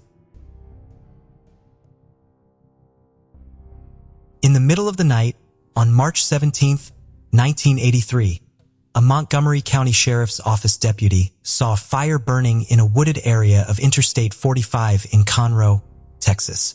When he investigated, he discovered the body of a woman had been set on fire and was still burning. In the autopsy that was done, it was revealed the woman had been assaulted and strangled. Investigators were unable to identify the woman, but they were able to collect male DNA from her body. In 1986, a few years after the woman's body was found, the FBI ran her fingerprints and was able to positively identify her as Laura Marie Purchase. She was listed as a missing person from Houston, Texas. Henry Lee Lucas confessed to taking her life, and he was convicted for the crime. Case closed, right? Not yet. Henry Lee Lucas is notorious for confessing to crimes he did not commit. This was one of them. In 2007, investigators resubmitted the male DNA found on Laura's body for testing. It was discovered that the DNA did not belong to Henry Lee Lucas. It also did not match Otis Stull's DNA. Otis and Henry committed a lot of crimes together. The two of them enjoyed confessing to crimes, so they would gain more notoriety. In October 2019, investigators submitted the DNA evidence for genealogy testing. This led investigators to Thomas Alvin Darnell. On March 17, 2021, Montgomery County cold case detectives traveled to Kansas City to collect a DNA sample from Thomas. His DNA matched the DNA found on Laura's body. On May 11, 2021, was arrested at his home and taken to Montgomery County. He is currently being held in the Montgomery County Sheriff's Office jail without bond. He has not yet entered a plea. It is unclear if he has an attorney who can speak on his behalf.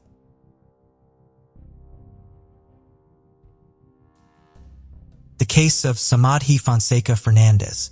Samadhi was born in Costa Rica in February 1975.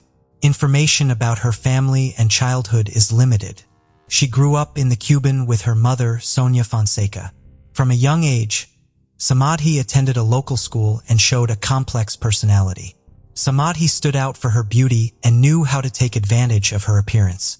However, due to her ambition and vanity, she put material and personal interests first, disappointing many people. She was also very jealous and aggressive when she was young. Thanks to her doll-like appearance, Samadhi Fonseca worked for many years as a Barbie in a large bookstore of the Universal Company. The nickname Barbie stuck with her ever since. After graduating from high school, Samadhi began a relationship with Osvaldo Fernando Belair, a successful journalist working for a local television station. Osvaldo was 16 older than Samadhi. This was Samadhi's longest and most serious relationship, but Osvaldo never proposed to her. In 1996, they had a son, Christopher, and a year later, a daughter, Christina, was born. Due to scandals and jealousy, Samadhi and Osvaldo divorced in February 2012. In February 2013, Osvaldo died at the age of 53 without leaving a will for Samadhi. Not accepting this, Samadhi decided to take matters into her own hands. She went to Osvaldo's old house, occupied it, and changed the locks to prevent his family and heirs from entering. In addition to seizing the property, Samadhi also took some of Osvaldo's valuables. Osvaldo's family was extremely angry and immediately sued Samadhi for theft. The police forced Samadhi to leave the house, but no criminal proceedings were initiated against her. Samadhi had several relationships, most notably with Miguel Angel Perez, with whom she had a third daughter, Maria. Some sources claim that they were married but divorced after a few years. However, other sources claim that Samadhi was not married, but simply gave her youngest daughter her lover's surname without his consent. Many strange events have been discovered. Some Barbie lovers have gone missing or died under mysterious circumstances. However, this has not been noticed for a long time. For example, one of Samadhi's lovers went missing after breaking up with her. To this day, this person has not been found. Many suspect Samadhi's involvement, but there is no concrete evidence. Another case is Diaco, also Samadhi's former lover. He was murdered after breaking up with her. The case looked like a failed robbery. The perpetrator was never caught. Again, people suspected Samadhi was involved, but there was no clear evidence. The most famous victim believed to be linked to Samadhi was Gerardo Cruz. Gerardo Cruz, a Costa Rican native, was born in December 1992 in San Jose. He did not know his biological father because he left the family before he was born. Gerardo's mother, Ana Patricia, later married a man named Hermes Rodriguez. Hermes adopted Gerardo and loved him as his own son. A few years later, Gerardo had a younger sister named Milena. His childhood and youth were quite peaceful. He attended a normal school, loved motorbikes, and soon found true love with a girl named Carol. At the age of 23, Gerardo, his wife and 4-year-old daughter Genesis Cruz, moved to live with his aunt and uncle in the suburbs of San Sebastian. He worked at a local bakery to support his family. Gerardo and Carol was happy and were expecting a second child. In the summer of 2015, Gerardo met Samadhi, a regular customer at the bakery. Samadhi was 40 years old but still attractive, liked to dress provocatively and flirt with men. Notably, she started having affairs with much younger men, probably because she enjoyed the attention they received. Despite the age difference of nearly 20 years, Gerardo quickly became infatuated with this beautiful woman and began dating her secretly. She often came to the bakery, almost every day, to meet her young lover, attracting the attention of other employees. Samadhi was often accompanied by his eldest daughter Christina, who was 19 at the time. Initially, Gerardo skillfully balanced his family life with his secret meetings with his mistress. Both women were unaware of each other's existence. However, Gerardo gradually became careless and began telling his friends and colleagues about Samadhi, praising her as a great mistress and giving him gifts. Rumors of Gerardo's relationship soon reached his mother, who tried to convince her son to leave his mistress. However, Gerardo and Samadhi's relationship only lasted a few months and ended in October 2015 when Samadhi discovered that Gerardo had a pregnant wife and a young daughter. Samadhi was furious and began calling and texting Gerardo's wife, Carol, insulting her and threatening to kill Gerardo if he did not stay with her. Gerardo begged his wife for forgiveness and wanted to keep the family together. He did not take Samadhi's threat seriously, thinking that she would quickly cool down and find a new boyfriend. He did not expect how vengeful Samadhi would become. Just a few days after the breakup with Samadhi, while walking on a downtown street, Gerardo discovered an older man secretly filming up a young woman's skirt. Gerardo was angry and decided to record the incident with his phone. He then approached the woman, explained the situation, and advised her to call the police. Next, he chased the man for about 2 minutes, trying to capture his face. Finally, the man fled in a taxi. That evening, Gerardo posted a video of the incident on his personal website. After just one night, the video went viral online. Netizens quickly identified the elderly man in the video as Luis Solmano Delgado, a former finance ministry official. The video quickly spread across media, turning Gerardo into a national celebrity. He was repeatedly invited to interviews in newspapers, on television, and on radio to recount the incident, condemn the former official's actions, and affirm that he had no regrets about what he had done. Meanwhile, a team of talented lawyers hired by Luis began to legally attack Gerardo. They accused him of violating the law by distributing the video and were preparing to sue him. Gerardo was surprised and confused by the situation, not knowing why he was being tried instead of the man who had committed a depraved act with an innocent girl. On October 7th, Gerardo gave his final interview on a local radio station. He was confident in his views and did not feel nervous. The next day, Gerardo planned to meet his friend Oswald after work, but canceled, citing an emergency. It was later revealed that Gerardo had received a text message from Samadhi that day. In the message, she had lured him to the park that evening with the promise of another interview. Gerardo trusted his ex-girlfriend completely and did not suspect anything.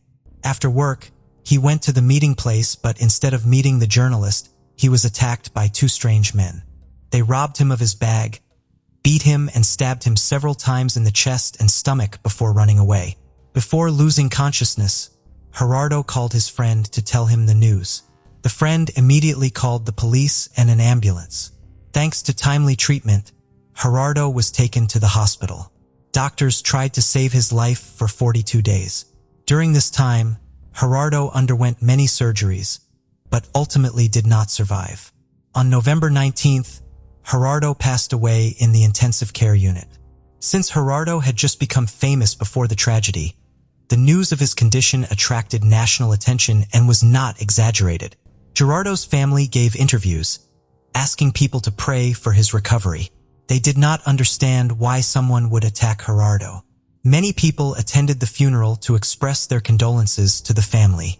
People hoped that the police would soon catch the culprit and give him a fair trial. There were initially many theories about the case. One theory was that it was a robbery murder because Gerardo was attacked in the park in the evening, his bag was stolen, and he was stabbed with a knife. However, a few days before, Gerardo released a shocking video involving a famous former official, which could be related to the case. Therefore, the second theory was that it was a revenge murder. The media reported that Luis Solmano Delgado may have hired a hitman to kill the young man who had damaged his reputation. The case caused a heated debate in the press, and people protested to demand the arrest of the culprit. The police began to investigate various theories and look for Gerardo's enemies. The investigation went dormant for months until May 2016, when a security camera video was discovered. The video showed two men running away from the crime scene. They immediately became prime suspects, but the police needed to identify and arrest them. The video became crucial evidence and, when released, helped move the investigation forward. The video was repeatedly shown on the news, urging viewers to look out for dangerous suspects. Police sketched the suspects and their physical features. Not long after, one suspect turned himself in and cooperated with the investigation, hoping for a reduced sentence. Thanks to his information, the investigation quickly identified other accomplices and the masterminds. All those involved were arrested, including Samadhi and his daughter Cristina, the masterminds Ronald Arce Barrientos, the taxi driver, Cesar Chavez Cerdas, who acted as an intermediary, Omar Costa, the young miner who directly participated in the attack and followed the victim. The roles and connections of the participants in the case were determined through phone calls and text messages. Samadhi was the mastermind, who planned the entire incident in detail and recruited his daughter Cristina to participate. They asked their friends Ronald and Cesar to find an assassin to kill Gerardo, disguising it as a robbery in the park at night. Omar also participated with the task of ensuring that the victim arrived at the right location. Samadhi chose October 7th as the date of the murder. On that day, she contacted all the participants several times, assigning roles and ensuring that everyone followed the plan. The young woman also asked them to bring her some of her ex-lover's belongings as evidence after the crime. Gerardo, after finishing his shift, went straight to the park. He thought he was going to an interview, so he tried to arrive on time. However, at the meeting place, he was attacked and stabbed multiple times. The attacker took Gerardo's handbag and jacket, then gave these to the Samadhi as evidence. The most important evidence against Samadhi were text messages detailing the murder plan and the roles of each participant. She was so confident that she did not delete these messages. The motive for this serious crime was jealousy. She did not want to share her lover with his wife and decided that if she could not have him, no one could. She carefully planned and executed the criminal conspiracy with the help of her daughter. They were immediately arrested and denied bail due to concerns that they might flee the country. The other co-defendants were also detained before trial except for Omar, the supervisor, and the youngest participant was handed over to the Juvenile Justice Department. The investigation lasted about a year and a half. It was not until December 2017 that the trial of all those involved in the criminal conspiracy began. Samadhi has a criminal record and was once arrested for falsifying documents to receive state benefits, but was only fined. She assigned the surname of a former lover to the child without his consent. She then used the court to receive child support from this man for more than 3 years, until the fraud was discovered. Samadhi was sentenced to 3 years in prison and fined a large sum. However, because she has a young child, her sentence was reduced to 5 years of suspended imprisonment. At the trial, the victim Gerardo's wife confirmed that she knew about her husband's relationship with Samadhi. She also said that Samadhi had threatened to kill Gerardo, but he was not too worried about these threats. The main motive for the case was Samadhi's jealousy and hurt, as she could not accept that her young lover wanted to stay with his wife. Through phone records, police discovered that Samadhi and her daughter Christina had planned the crime together. After the security camera footage of the murders was released, Christina had a mental breakdown. She called her mother in tears and wanted to turn herself in, but Samadhi reassured her that the investigation would never lead to them. The verdict was announced on January 23, 2018. The court sentenced Samadhi to 30 years in prison, Christina to 25 years, Ronald to 25 years, and Caesar to 25 years. Of the killers, one was sent to a juvenile detention center, while another was still at large at the time. Omar, who had been stalking the victim, was acquitted. The victim's family received $140,000 in moral compensation. After the trial, they expressed their gratitude to the court for giving Gerardo's killers a fair sentence. Samadhi and Christina's lawyers appealed to the Court of Appeals for a reduced sentence. The appeal hearing took place in November 2019. At the same time, according to the testimony, Ronald participated in the massacre but did not know the details of the plan. Ronald and Caesar also appealed in hopes of having their sentences reduced. As a result, each participant in the crime had their sentence reduced by 5 years. Samadhi is currently serving a 25-year sentence in a women's prison in Costa, currently serving a 25-year sentence in a women's prison in Costa Rica. In the summer of 2020, she registered her marriage to a woman named Lezy Diaz Lopez, whom she met in prison. At the time of the registration, Lezy had been pardoned and released from prison, while Samadhi still had to continue serving nearly 2 more decades of her sentence. In 1996, Janet March lived in Nashville, Tennessee, along with her husband Perry, their 5-year-old son Samson, and a 2-year-old daughter, Zipporah. The family lived in a large house on a 5-acre lot in Forest Hills, which is an affluent suburb in Nashville. Janet's parents bought the house for Janet and Perry. Her parents, Lawrence and Carolyn Levine, were extremely wealthy. Lawrence was one of the most prominent lawyers in Nashville, which made him socially prominent in the city's Jewish community. Janet and Perry met while they were studying at the University of Michigan in the early 1980s. Lawrence paid Perry's tuition so that he could study at the Vanderbilt University Law School. Janet and Perry got married in 1987. The year after that, Perry graduated and took a job at Bass and Sims. Their son Samson was born in 1990, and Zipporah was born in 1994. Perry did not last long at his work. He sent a lot of notes to one of his co-workers. Perry praised their body and said it captivated him. The co-worker then let management know about all the notes that she had received. Perry was caught in the act of delivering one of these notes and he was fired. He also had to pay the woman $25,000 to avoid a lawsuit against him. The payment and what he did, he kept as a secret from Janet. Perry then started to work for Janet's father, and he told everyone he got fired because of a conflict with a coworker. Even without Janet knowing, the two of them started to argue a lot by 1996. Janet even got a book about divorce. On August 14th, the children's nanny, remember, had Janet was not her usual self, and had she spent the whole day on her computer. The next day, friends of Janet who saw or talked to her also noticed had she seemed distracted and afraid of Perry. On August 15th, 2 cabinet workers installed 2 countertops in Janet and Perry's home. They would be the last people outside of Janet's family to see her alive. That evening, according to Perry, the two of them argued again. Then announced that she was leaving for a 2-week vacation. She packed a couple of things, gave him a list of things to do while she was away, and left the house just after 8 p.m. Janet's parents believed what Perry had told them, even if it was unlike their daughter. On August 25th, it was Samson's birthday party. When Janet did not appear, it raised some red flags.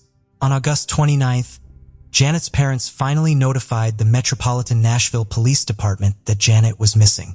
This was now 2 weeks after she was last seen. Detectives looked at local hospital admissions and Janet's credit card and bank accounts, but found no trace of her. The first break in the case came a little over a week later, on September 7th, when Janet's Volvo was found packed into a parking space at an apartment complex roughly 5 miles from the house. Inside was Janet's handbag, a suitcase with clothing and a small bag. It appeared as if the items inside the car was carefully positioned by someone. Investigators who interviewed Perry also noticed had he talked about Janet in the past tense, indicating had he knew she was not alive anymore. He also did not allow anyone to search the house. On September 16th, investigators got a search warrant, however, and made their way inside. They found that a computer's hard drive had been forcibly removed and could not be found. Investigators also found that a week after Janet was last seen, went to local tire store to get new tires for his Jeep. The owner of the store told him that his existing tires were in excellent condition, but Perry said that he wanted a different brand. After the search, Perry took his children and went to live in Chicago. He made a very incriminating remark to one of Janet's friends. He asked her what would she think if he took Janet's life and exposed her body while the children were sleeping. By this time, investigators did not believe Janet was alive anymore and Perry was their main suspect. They used Army helicopters, divers, and cadaver dogs to look for Janet's body. In November, also denied to Janet's memorial service, and he did not allow the two children to go. The next few years were just filled with lawsuits between Perry and Janet's parents. They now believed that Perry took her daughter's life. They wanted custody of the two children, and they also wanted to make sure that Perry did have a right to any of Janet's possessions. Carolyn Levin found an envelope in a Forrest Deal's house. Inside were copies of the notes Perry had sent to his co-worker. Investigators and Janet's parents believed that Janet had discovered these notes and demanded a divorce, and that Perry then took her life. In 1999, Janet's parents were given visitation rights. When they went to pick up the children in Chicago, they learned that Perry went to Love in Mexico with his father. His father lived close to Guadalajara in Mexico. In 2000, Janet's parents went to Mexico. They picked up the children from their school and took them back to Nashville. Unfortunately, this was seen as kidnapping under Mexican law, and they had to take the children back to the man that they believed took their daughter's life. Janet's parents continued working hard to prove that Perry is guilty, even though nobody had been found. Finally, in 2005, Perry was arrested and taken back to the United States. Janet's parents also got full custody of her grandchildren. Perry told detectives that he would plead guilty if he would be given a sentence of 7 years or less. He also wanted to know what evidence was against him, but investigators told him nothing and took him to the county jail. Perry immediately approached Russell Ferris, who was another inmate. Perry said that he would pay Russell's bond if he would take the lives of Janet's parents. Russell pretended to go along with the plan, but he was also telling everything to his lawyers and investigators. Perry also said that his dad would help with anything that he needed. His father explained to Russell exactly what they need him to do. His father was then taught by Russell that he did what they asked for and needed a place to stay. The father then arranged to meet Russell at a Guadalajara airport. But when he got there, FBI agents detained him, who take him back to the United States. In June 2006, Perry's trial began. This was now almost 10 years after Janet was last seen. It seemed like it would go either way, but then a video was shown in a courtroom. It showed Perry's father confessing and telling everyone what happened. His father said that Perry did take Janet's life, and the two of them took her body to Bowling Green, Kentucky. Perry's father then buried her in a large pile of brush he found. He was not able to take investigators to the exact location, but I found his account to be credible anyways. On August 17, 2006, a jury reached a verdict after 10 hours of deliberations. Perry was found guilty of taking his wife's life. He was sentenced to 56 years in prison. His father was sentenced to 5 years in prison, but passed away just a few months later at the age of 79. Perry will not be eligible for parole until 2040. His daughter Zipporah still sometimes has contact with him, but Samson, who is now an engineer, wants nothing to do with him. An art gallery at Nashville's Gordon Jewish Community Center was named for Janet as a memorial. The case of Tanya McKinley. Tanya McKinley was born on January 25, 1961, in Milton, a small town in Florida, USA. She grew up in a loving family and had a close relationship with her older sister. As children, they often played outside, skateboard, and went bowling. After graduating from high school, Tanya decided to move to Pensacola, about 25 miles away from her hometown, to explore the medical field and become a medical transcriptionist. To become a medical transcriptionist, Tanya did not need a medical degree but only had to take special courses. She moved in with her cousin, Venita, to save on rent. In Pensacola, Tanya met a boy named Tim, and they began dating. They later moved in together, and in 1983, their son Timothy was born. However, Tanya's relationship with Tim was not perfect. They argued frequently, and about a year after Timothy was born, they decided to separate. At the end of 1984, Tanya temporarily moved in with her cousin, Venita, who was now married and had 2 children. Tanya planned to find her own place and move out as soon as she could. One day, Tanya, her sister, and Venita's husband decided to go to a local bar to celebrate New Year's Eve. Venita and Tanya dropped their children off at daycare and decided to enjoy the night. At the bar, they had a night full of laughter and music. As the clock struck midnight, they welcomed the new year, 1985. Venita and her husband were about to go home, but the daycare they had left their children at closed at 1 a.m., so they needed to pick them up in an hour. However, Tanya wanted to stay at the bar a little longer because, for the past 2 years, she had been focused on work and taking care of her children. Tanya asked Venita if she could pick up her son from daycare, and Venita agreed since they lived together and needed to pick up her son anyway. Before Venita and her husband left the bar, Venita asked Tanya how she would get home since they had gone to the bar together by car. Tanya told Venita not to worry and assured her that she would find a way home since she had many acquaintances at the bar. On the morning of January 1st, Venita woke up and was surprised to find that Tanya had not returned. Normally, Tanya would have been home by then, so this delay was unusual. At first, Venita was not too worried, thinking that Tanya might have stayed at a friend's house. However, things quickly changed when Venita's mother-in-law knocked on their door with a shocking announcement. Tanya had been found dead in the early hours of the morning, around 3 a.m. A Pensacola resident had taken her dog to the vet for an urgent medical issue. While the woman was out, her daughter saw a strange object on the road. She thought it was a mannequin, but when she told her mother, the woman decided to take a closer look. She was horrified to realize it was actually a human body. She immediately returned home and called the police. Police arrived at the crime scene and found the body of a 23-year-old woman named Tanya McKinley lying in a vacant lot near the road. When they arrived, they found her pantyhose pulled down, her skirt pulled up, and her shoes missing. Police also found a blue scarf with a red stain that looked like blood next to the victim. Her shoes were found a few blocks away, along with a wallet containing identification in her name. To clarify the cause of Tanya's death and the development of the case, the police handed over the victim's body to medical experts for an autopsy. Investigators also continued to collect and analyze traces at the scene. After the initial investigation, it was discovered that the victim was likely killed elsewhere, as there was no blood near the body except for the blue towel stain. Furthermore, traces on the ground showed that the body had been dragged to the side of the road. On the blue towel and the victim's body, the police found some suspicious traces. These were human hair and pubic hair along with dog hair. They suspected that these hair and pubic hair samples might belong to the killer and that this person might have kept dogs. After the autopsy, medical experts determined that Tanya suffered a head injury from being hit with a heavy object. However, the main cause of her death was strangulation. Furthermore, experts also confirmed that the victim had been sexually assaulted. Experts collected a semen sample from the victim's body, but at the time, DNA analysis was not widely used in forensic science. Therefore, they could only determine that the suspect had type B blood. Since these clues did not help the detectives find the killer, they began to develop a list of suspects. The first suspect they focused on was Tim, the victim's ex-boyfriend.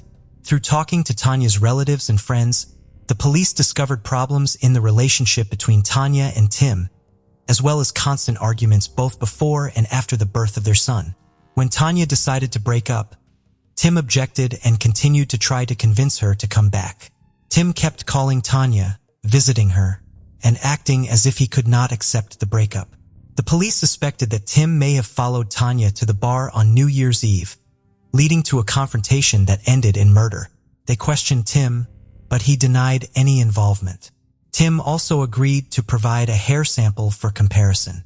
Although experts were unable to extract DNA from the hair, they were able to compare the hairs under a microscope. The results showed that Tim's hair was significantly different from the hair found on the victim's body and the towel. As a result, the police temporarily eliminated Tim as a suspect. After collecting clues at the scene, the detectives turned their attention to the people who were at the bar on New Year's Eve. They questioned Vanita about whether she had noticed anyone acting strangely or aggressively toward Tanya. However, Vanetta said the evening had gone smoothly and without incident. Investigators also learned that Tanya had briefly dated a man named Kurt, who worked as a bartender at the same bar. So they interviewed Kurt, who denied any involvement in the murder. Kurt claimed that after finishing his shift, he attended a New Year's Eve party with friends. However, after questioning Kurt's friends, investigators discovered something interesting. Kurt's friends confirmed that he was at the party, but not immediately after finishing his shift at the bar. Based on this testimony, police believed that Kurt had enough time to theoretically commit the murder. Through interviews with many people who were at the bar, detectives determined that Tanya was last seen alive at 1:15 a.m., but no one witnessed her leaving the bar. Investigators also interviewed residents in the area near where the body was found. One family said they drove by around 2 a.m. and they were certain that no body was visible at that time. Investigators determined that Tanya was killed within an hour and a half of her last known sighting. During this time, Kurt had no solid alibi. He agreed to take a polygraph test, but the results were inconclusive as he gave several false answers. However, blood tests eliminated Kurt as a suspect because his blood type did not match the killer's blood type, which was determined from a semen sample. The police continued to search for other potential suspects, but their efforts were hampered. The killer's semen could not be analyzed, and the lack of significant evidence or witnesses left the case at a standstill. However, investigators were almost certain that the killer must have lived in the area near where the body was found. The area was on the edge of a large residential area and was isolated from major roads. Police suspected that a stranger would not have come there with the body without knowing anything about the area. To this day, the case remains unsolved. Sadly, Timothy lost his mother when he was 18 old and was taken care of by his father and Tanya's family. They decided to keep the death of Timothy's mother a secret. As he grew older, relatives told him that his mother had died in a car accident. This truth was kept secret until Timothy turned 14. At Christmas, he was curious about the gift his father had prepared. While rummaging through the house, Timothy stumbled upon a letter written by his father, addressed to famous TV host Montel Williams. Tim mentioned Tanya's murder in the letter, hoping that public attention would help expedite the investigation. Through the letter, Timothy discovered the true fate of his mother because it contained specific details about the case. In February, the police department reopened Tanya's case, hoping that advances in DNA analysis would help identify the killer. To investigate, they sent all available evidence to a lab for analysis. After testing, experts concluded that the blood on the blue towel found near the body belonged to an unknown man, not Tanya. They took a sample of the man's DNA and uploaded it to the FBI database, but found no match. The case went cold again and wasn't reopened until February 2015, exactly 30 years after the murder. Detectives had to try a different approach when the killer's DNA had not yet appeared in the FBI database. With modern technology, they could search not only for exact matches but also for partial matches. They believed the database might contain information about the killer's relatives, which could lead them closer to solving the case. After searching, they focused on one specific person in the FBI database. His DNA had some similarities to the DNA sample of Tanya's killer, although the similarity was not strong. The police investigated his family extensively and even contacted his relatives. They agreed to assist and provide their DNA samples for comparison. After analyzing the samples, experts discovered that the family had no connection to the suspect, leaving detectives without any significant new clues. In February 2018, journalist Tony Adam took an interest in the case. Although he was not a criminal expert, his personal interest in the subject drew him to Tanya's unsolved murder. He wanted to help and contacted the investigators working on the case. The detectives initially viewed his willingness to help with some skepticism. Although an experienced journalist, Tony had no background in criminal investigations. However, as the case dragged on without any progress, the police accepted his help. During the investigation, Tony established a relationship with Tanya's family. They could see his genuine interest in solving the case and the considerable effort he was putting in. He worked to get media coverage of the case, bringing additional attention to it. This also contributed a new perspective to an investigation that had lasted for more than 3 decades. Detectives decided to renew their efforts to find the suspect's relatives. This time, they partnered with Parabon, a company specializing in genetic genealogy. In the previous effort, investigators had only searched for killers' relatives through the FBI's database. However, Parabon expanded the search to include public genetic databases where anyone can upload their DNA samples. Experts worked diligently to find the killer's relatives, carefully examining family trees to identify someone matching the suspect's characteristics. They were looking for a man who was of age at the time of the crime in 1985 and lived in the area. The process took nearly a year. But in February 2020, experts finally identified a man who could be a suspect, Daniel Wells, 57, who lived in the same city where the murder occurred. As detectives learned more about Daniel, they discovered he had previous run-ins with the law, having been arrested for assault and for indecent exposure in the late 1980s. As of 2020, Daniel continued to live and work in Pensacola with his family. However, to establish a connection between him and the case, investigators needed to collect a DNA sample from Daniel due to a lack of concrete evidence. The police had been monitoring Daniel closely, concerned that he might flee once he learned he was a suspect. The opportunity presented itself when Daniel discarded a cigarette but near his workplace. Investigators collected it and quickly sent it to the lab. There, experts isolated DNA from the saliva on the butt and compared it to the DNA sample from the crime scene. The results showed that the 2 samples were a perfect match. 35 years after the murder, the police finally identified the culprit through DNA evidence. Daniel was arrested that same day. Despite the DNA test results, the investigators wanted to hear Daniel's confession.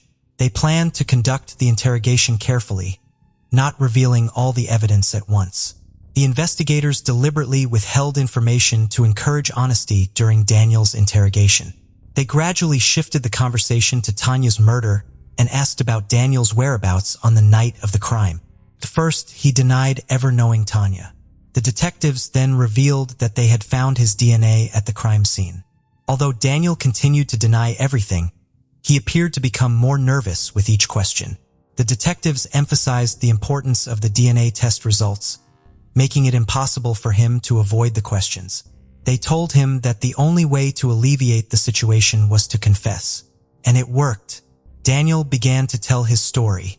Initially, he tried to justify the presence of his DNA by suggesting that he might have had sex with Tanya that night. But the detectives didn't believe him and continued pressing for the truth. Daniel eventually confessed to killing Tanya on that New Year's Eve. Daniel's story raised serious questions. He admitted that he met Tanya at a bar and offered to take her home. They then went to Daniel's house, drank, and had consensual sex. However, an argument broke out, and Daniel couldn't remember what it was about. In a fit of rage, Daniel picked up a heavy wooden cutting board and hit Tanya over the head. When he realized she was dead, he panicked and took her body to another location to dispose of it. On the way back, he discarded her belongings and returned home. However, Daniel's story had many inconsistencies. When asked about the dog hairs on Tanya's clothes and towels, he explained that his roommate had a black Labrador. But this did not explain why Tanya would willingly have sex with him only to have a violent argument that led to her death. Furthermore, Daniel claimed that Tanya died from a blow to the head, but medical experts determined that the actual cause of death was strangulation. This made Daniel's story unreliable and suggested he was trying to minimize his responsibility. A more plausible scenario is that Daniel attacked Tanya, but she fought back. When this failed, Daniel struck Tanya's head, but then realized she was still alive, so he strangled her. Although Daniel's confession did not completely match the facts, detectives had enough evidence to arrest him. Daniel was arrested for murder and taken into custody. Investigators then contacted Tanya's family, including her son, to let them know that the killer had been caught. Timothy was emotional and thanked the police for finding his mother's killer. However, Daniel did not face trial or serve any prison time for his actions. Just 2 weeks after his arrest, Daniel's body was found in his cell. An autopsy revealed that he had committed suicide. Although Tanya's family was disappointed that the killer had committed suicide in prison, they finally received justice after 35 years.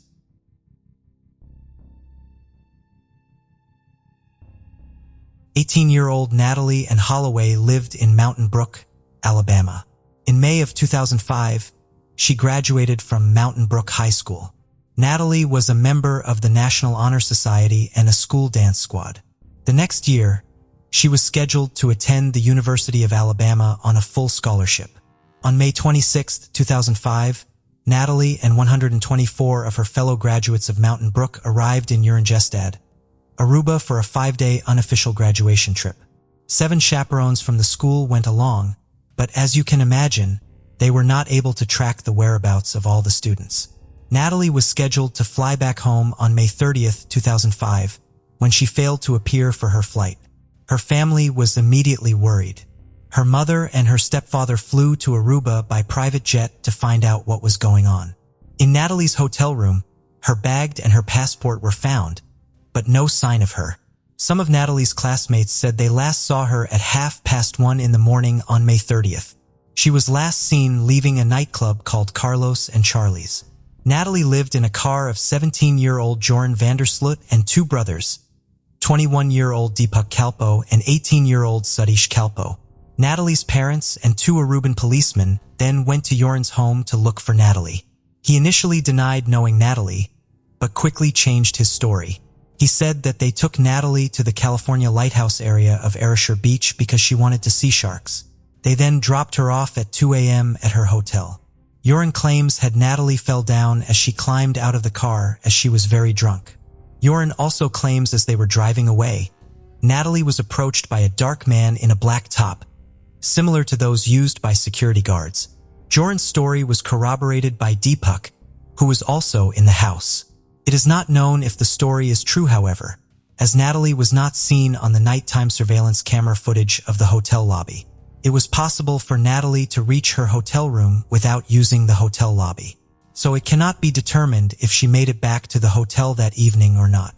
Hundreds of volunteers from Aruba and the United States joined in the effort of searching for Natalie. The Aruban government gave thousands of civil servants the day off to participate in a search effort. This included 50 Dutch Marines who conducted an extensive search of the shoreline. Was also raised to provide support and aid to the volunteer search teams. On June 5th, Aruban police arrested Nick John and Abraham Jones on suspicion of kidnapping. The 2 men were former security guards, known for cruising hotels to pick up women. The 2 men were released a few days later, however. On June 9th, Joran Dybak and Satish were all arrested for suspicion of kidnapping and taking the life of Natalie. They were interviewed and all of them changed their stories multiple times, especially Joran. They said that they dropped her off at a hotel, and later they said that they left her on a beach. It was just a confusing mess. Despite investigators believing that these men were involved, they had to be let go as there was no physical evidence. A local man told investigators that he saw Jordan Deepak and Satish at a small pond near the hotel Natalie was staying in, about an hour after she was last seen. The pond was drained on July 27, 2005, but no signs of Natalie was found in the pond or the surrounding area. Another man claimed he saw a man burying a blonde-haired woman in a landfill on the day Natalie was last seen. The FBI used cadaver dogs in a search at the landfill, but they were not able to find Natalie. Natalie's family offered $175,000 for a safe return. It was later increased to $1 million. As time went on, however, it was changed to $250,000 for any information leading to Natalie's remains. Jordan had a lot of media interviews, including interviews on Fox News in 2006. He then claimed, and after they left Carlos and Charlie's, the four of them went to Jordan's home because Natalie wanted to see if he had a big house. Deepak and Satish then dropped off Jordan and Natalie on a beach where the two of them stayed until after 3 in the morning. Jordan claimed that Satish went to come pick him up, and they left Natalie on a beach as they felt she would be able to get back to her hotel on her own. In April 2007, Jordan published a book called The ZOG Natalie Holloway, which is Dutch for the case of Natalie Holloway. In a book, he admitted that he had lied to the media and investigators many times regarding the case, but he also maintained his innocence. In January of 2008, a Dutch crime reporter by the name of Peter de Vries claimed he had solved the case. He said that he would explain it all on a Dutch television show, which he did a few weeks later. He showed footage taken from hidden cameras and microphones in a car owned by Patrick van der Iem. In the video, Jordan can be seen in a passenger seat smoking weed and confessing that he was involved in exposing of Natalie's body. In the video, Jordan claims that he was sitting on the beach of Natalie when she began convulsively shaking and then became unresponsive. He claimed that he attempted to revive her, but of no success. Jordan said Audie then called a friend who told him to go home while the friend would dispose of her body. In November 2006, he changed his story once again and claimed Audie had sold Natalie into slavery and that she was taken to Venezuela. In March of 2010, Jordan contacted the Holloway family's legal representative. He said Audie would reveal the location of Natalie's body if they gave him $250,000. After contacting the FBI, the family agreed to make the payment. Jordan then made up some more lies. On May 30, 2010, exactly 5 years after Natalie went missing to the day, Stephanie Flores Ramirez was reported missing in Lima, Peru. A few days later, her body was found in a hotel room and was registered on Jordan's name. He was arrested and taken to Peru. He then confessed that he took her life. He has said that he had lost his temper when she accessed his laptop without his permission. On January 11, 2012, he pled guilty to taking Stephanie's life and he was sentenced to 28 years. This shows that he is capable of taking someone's life and made even more people believe that he is responsible for Natalie's disappearance. Thank you for joining us on this journey into the depths of unsolved mysteries. Cold cases not only challenge our understanding of the past, but also ignite our curiosity and determination for answers. Remember to subscribe to stay updated on our latest investigations. And if you have any information regarding the cases we've covered, don't hesitate to reach out. Together, we can shed light on the shadows of the past and bring closure to those who seek it. Until next time, stay vigilant, stay curious, and never stop seeking the truth.